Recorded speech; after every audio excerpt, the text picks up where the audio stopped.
So Gobekli Tepe, brother, if there is such a thing as an ancient conspiracy theory, it's this. So I remember hearing Graham Hancock come on your show back in like 2015 or 2017, and he was talking about Gobekli Tepe. And at that time, he had shared that the site was only approximately 5% excavated. It's the first video on my channel. It's like August 2017, and I shared the details of it. These pillars dates back 11,600 years. It appears to be purposely buried at the same time of the Younger Dryas climate catastrophe. This is fascinating. And, excavations were continuing. So I'm like, okay, I'm going to backburn this topic of Gobekli Tepe for a little while, let them further their excavations, and I'll revisit this later when there's something new to share. So earlier this summer, I'm like, all right, let me revisit Gobekli Tepe and see what's new there. And I was astonished to learn that 5% figure was still the same. Have you heard this? Yeah, I've watched your videos on it. Yeah, YouTube channel, Bright Insight. Subscribe. It's Don't forget to shout to him. undeniably strange. Your So- videos are undeniably strange. So here's some images where you could see what it kind of looks like along with this globalheritagefund.org story on it. So it shows 5%, 5%. Right. And still. that figure is still the same as of 2023. I had there's a lady who does tours there and corroborated the 5% figure. And then there's a gentleman named Hugh Newman, who's an author and also leads tours. And he communicated with me that what they were going to do, and I couldn't believe this, they're going to defer a full-scale excavation for, quote, future generations with a 150-year estimated time frame for a full excavation of Gobekli Tepe. And I'm like, wait a second.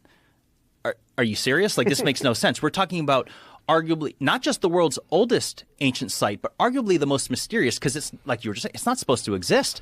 Based on everything we were taught in school, it's supposed to be the Sumerians. And then you have the site of Gobekli Tepe, made up of sophisticated pillars and concentric circles. At least 5,000 years older. Yeah, that older than almost 7,000 years older than Stonehenge, and Stonehenge is a mystery of itself. Right. So I start Googling and looking into the details. I'm like, this doesn't make any sense. How could they defer excavations for future generations when this may be the most important ancient site on Earth involving our mysterious lost ancient past?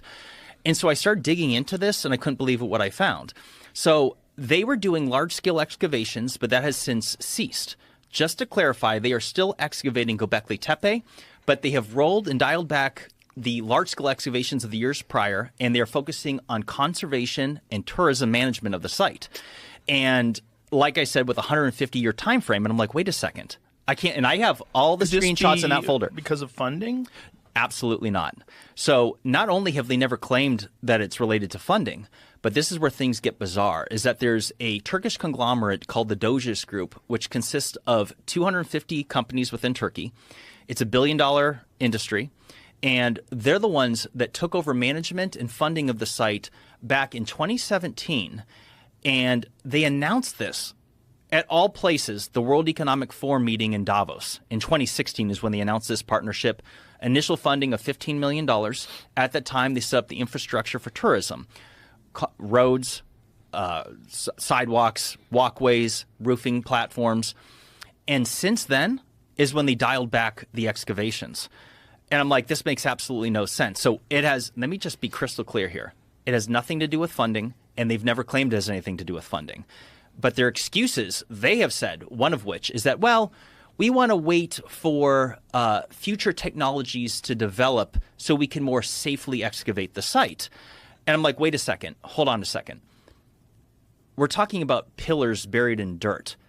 It's 2024. Do not tell me that we do not have the technological capability to dig rocks up. What would be an alternative explanation? So, okay, this is where things get fun. Oh, boy. So, rabbit hole, here we go. Fun. I love a good rabbit hole. Let me say a couple of things before I get into it.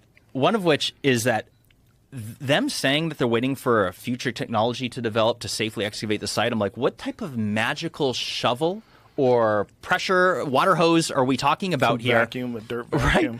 Right. And since they're saying that they're continuing to excavate the site today, since they're saying they continue to excavate the site today, I'm like, well, which is it? Are you saying that you're doing so in unsafe methods? And I already know that's not the answer because there's been no issue with destructing the site from digging it up. It's not like they broke a pillar and like, oh, dang, wait a second, we need to walk this back. We're not doing things safely. Right. That's not the case here.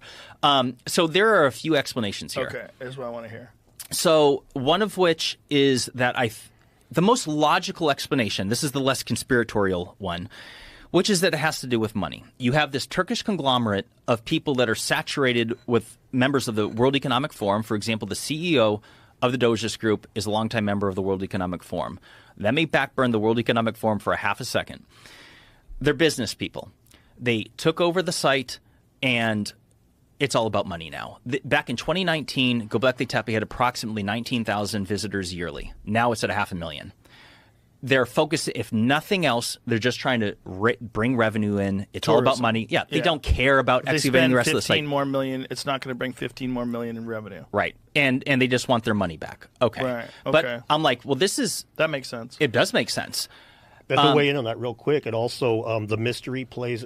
That site is probably the second most popular place on the planet with people like ourselves, and the more mystery is there, the more money. It's the more like we deal in mystery. So if they excavate everything and we know everything there is about that site, and it's all super mundane and there's nothing cool about it anymore, that tit dries up and there's no milk but coming how out. could it ever stop being cool? I agree. It doesn't make any sense. I agree with that, but that one doesn't make any sense. That's a Zahi Hawass kind of thing. He's of the same opinion where I think a lot of the same things, happen in Egypt for the same reason. Zahi Hawass's quote was saying that those New Age people, it doesn't matter what happens in Egypt, the New Age people, they come.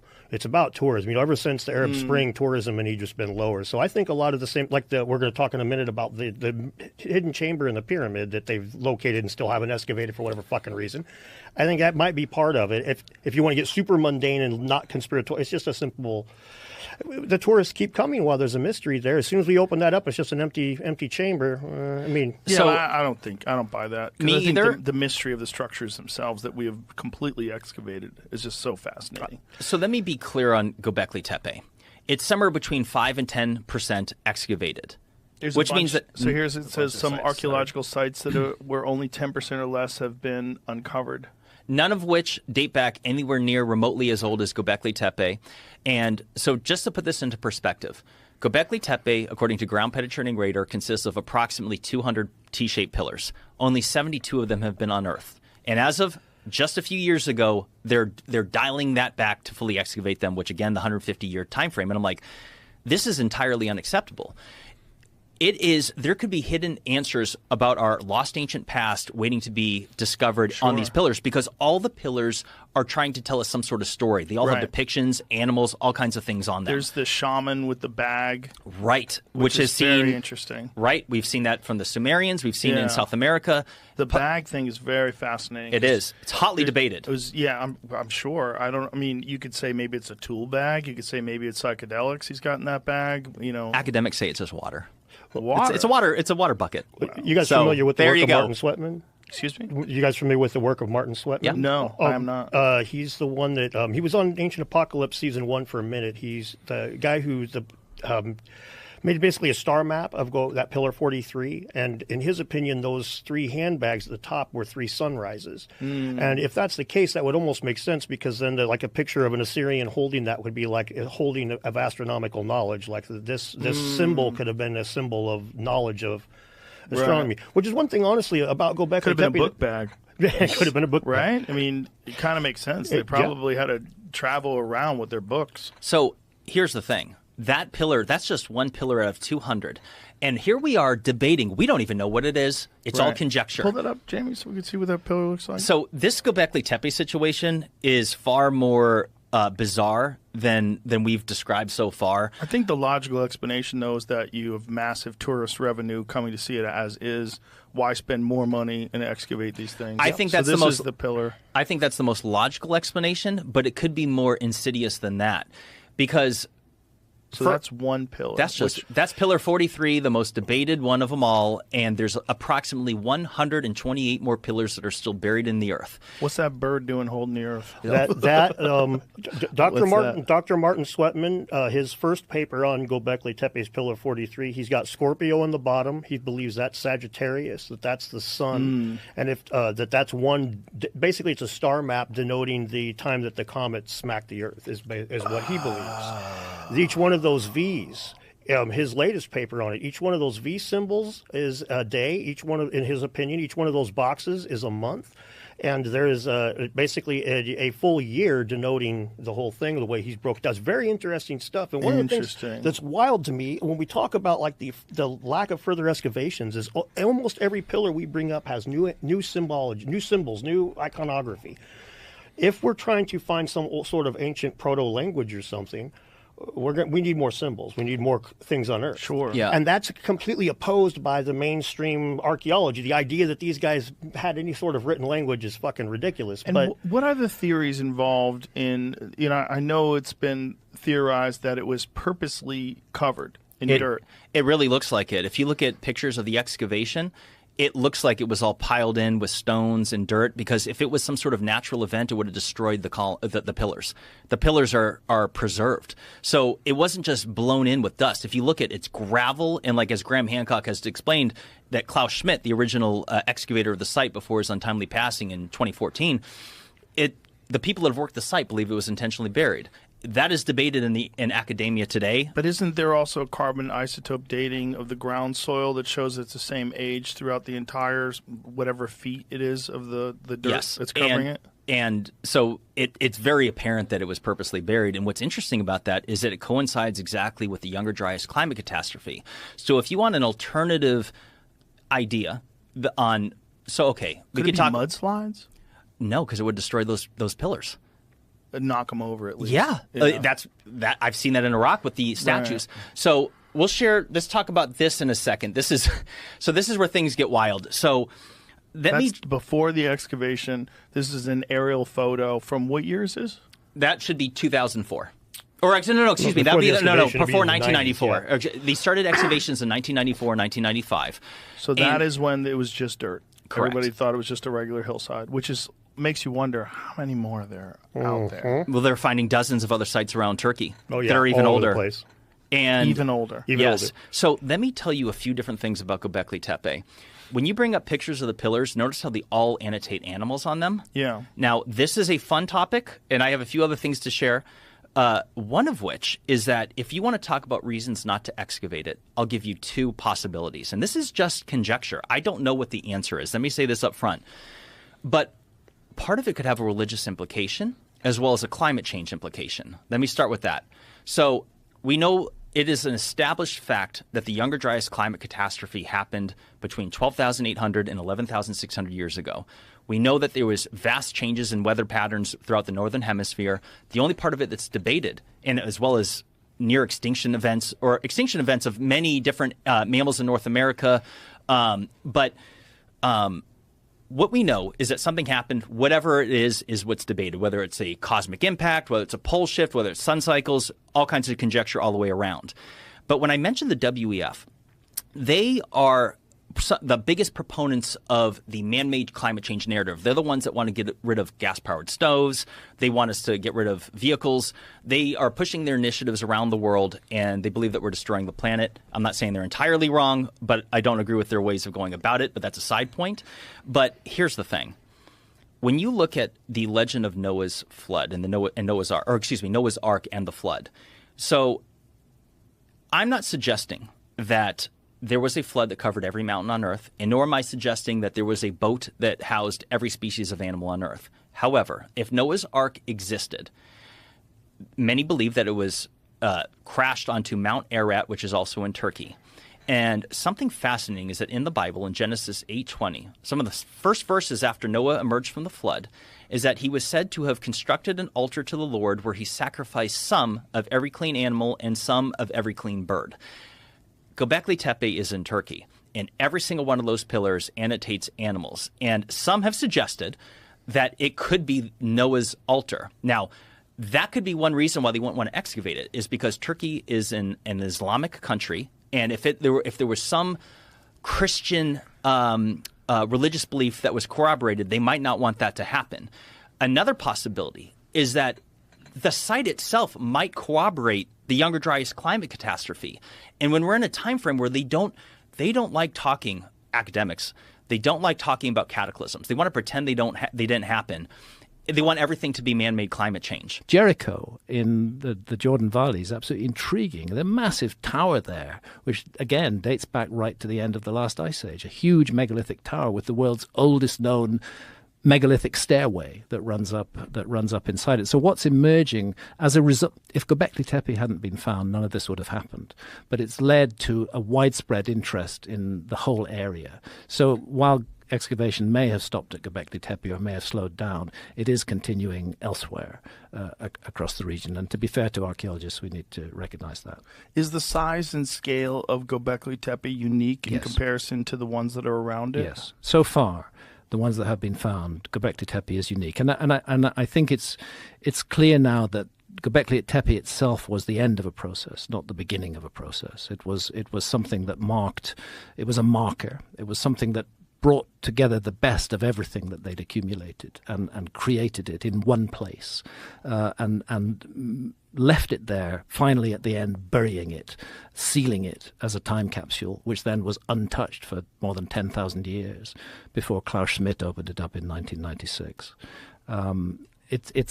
I can't help feeling that's precisely what Gobekli Tepe is. It's a time capsule. It's a memorial to a lost time. And I think that what we're looking at in that whole area is the outcome of contact with an earlier, largely lost civilization. I think it passed on its cultural genes right there in that area of Turkey and down into the Jordan Valley and Cyprus. And not only there, also the Indus Valley civilization. It's incredible iconography which shows a man between two felines. It's a very striking image. You see a man and two tigers or leopards on either side of him, and he may be holding them apart, he may be gripping them in some way. What is this so Jamie can find it? You can find it on the Gebel al-Arak knife handle from Egypt. You can find it from Sayburk, Sayburk, in Turkey, the man between two felines, and you can find it in the Indus Valley civilization right across in Pakistan on these steatite seals that they used to make, where again you see that same icon of the man between two felines. And it suggests that cultural ideas way back in the remote past were being spread around the world very, very rapidly. Find anything there, Jamie? I can tell you the... So how much of that area where Gobekli Tepe has been searched with LiDAR? Here it is. Here's the images. Look at that. Wow. Yeah, there we are. That's Harappa. That's from the Indus Valley civilization, man between two felines. What do you think that supposedly represents? Nobody knows what it represents, but what's intriguing is that it turns up in so many different places. But I'd like to find just give me 1 second just to find something. I hope I'm online here. I am. How many of the areas have been searched with LiDAR? Hang on, Joe. Bear with me. Just no one, worries. 1 minute. This is where I have to take my bloody glasses off. You got to go back and forth? Yeah. You looked at that. Actually, that Karen Tepe has some cool stuff that I don't think we've seen before. There's this huge skeletal figure. This one, 12 feet high or something like that. Extraordinary. Kind of similar to the Easter Island heads. What's going on down there? His hog. What do you think it is? How weird are those structures? Yeah. You know, but like the way their hands are placed, it's kind of similar to the way the Easter Island hands are placed. Jamie, could I get plugged into the HDMI? Sure. Do you need to? Yeah. Okay, pause, please. We'll pause. We'll be right back. Good. All right, we're back. We're back. Okay, we found these images from. So this is from Jamie. Maybe you could expand that the Sayburk relief. I think you have to do it. Okay, it's on my. Yeah. There we go. So this is about 10,000 years old. It's from a site in the area of Gobekli Tepe called Sayburk, and it's gone. There it is. And it's clearly a man between two felines. And interestingly, he's holding his dick, exactly like that piece that you just showed from Karahan Tepe. And then if we go on, I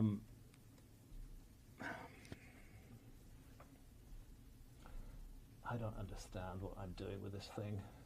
There it is. So then the Indus Valley, again. Yeah, I'm controlling what's on the screen. You are. Okay, so there's the man between two felines. Again, expand that. So that particular image, is there any sort of a theory as to what they were trying, what that represented? Human mastery of animals is the only one I've heard that's being suggested. But it seems like they're trying to get him. It does in that case, rather than or that he's holding them. Right. He's holding them at bay, keeping them from getting each other. Yeah, and then if you go down to the Egyptian one, which is the Gebel el-Arak knife handle, there it is. That's from ancient Same Egypt, thing. pre-dynastic Egypt. Same thing. Wow. And then the next one is from Tiwanaku in Bolivia. That's a redrawing from Tiwanaku in Bolivia, and again, it's a man between two felines. Wow. So when I see this kind of complicated image turning up all around the world, I can't help feeling that there's a remote common source, which is sharing. It's not each culture representing or influencing the other. It's a remote common source that they all share. What's the last one from? Where's it from again? From Tiwanaku in Bolivia. Look, what do you think he's got in his hands? Well, it looks like two felines that he's holding apart. Right, but what are those things that are dangling down? I absolutely have no idea, and I'm not sure if anybody else does, although I'm reminded in that one of the handbags that we see in some of the figures from ancient Sumer. Right, but what is the thing on the left? Again, I don't know, and I don't think anybody Very does. strange. And what are the? Why does he have steps on his chest and a wheel? Like, what is that? You know, what is that spiral in the center of his body? It's a spiral of mystery. I honestly don't know the answer to that question. Because, like, look, there's a geometric pattern. You And see, it goes up and down with the steps, and it Yes. repeats on both corners. That one where it steps up and the other side where it steps down. yeah. Very strange. It would be nice if there were written records from Tiwanaku. Wouldn't that be which told us sweet? what it was about, but unfortunately there aren't. Just very, very bizarre. So what I'm saying is we're seeing a sudden emergence of something that is being recognized as a civilization in Turkey just immediately after Gobekli Tepe, around the time of Gobekli Tepe. If you enjoyed today's episode on JRE Plus, don't forget to give it a thumbs up and share your thoughts in the comments below. Thank you.